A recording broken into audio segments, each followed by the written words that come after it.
সাল 1919, 13ই এপ্রিল, পাঞ্জাবের অমৃতসর জালিয়ানওয়ালাবাগে জড়ো হয়েছে হাজার হাজার মানুষ। কেউ এসেছে বৈশাখী উৎসবে, কেউ বা এসেছে নেতাদের গ্রেপ্তারের প্রতিবাদ জানাতে। চারদিকে শান্তির পরিবেশ, কিন্তু শান্তির আড়ালে লুকিয়েছিল এক ভয়ঙ্কর সিদ্ধান্ত। ব্রিটিশ জেনারেল ডায়ার তার সৈন্যবাহিনী নিয়ে বাগানে প্রবেশ করেন। ডায়ারের নির্দেশেই বাগানে একমাত্র প্রবেশপথ ধীরে ধীরে ঘিরে ফেলেছে ব্রিটিশ সৈন্যরা।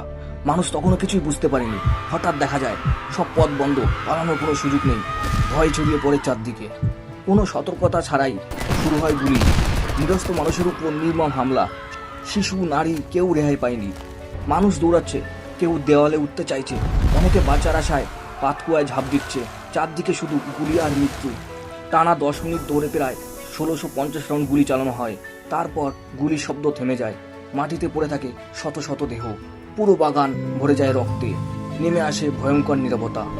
এই হত্যাকাণ্ড ভারতীয় স্বাধীনতার আন্দোলনকে বদলে দেয়। মানুষ বুঝে যায় স্বাধীনতা ছাড়া আর কোনো পথ নেই। ভিডিওটি দেখে যদি আপনাদের ভালো লেগে থাকে তাহলে অবশ্যই সাবস্ক্রাইব করে আমাদের পাশে থাকবেন আর আপনাদের মতামত কমেন্টে জানাবেন।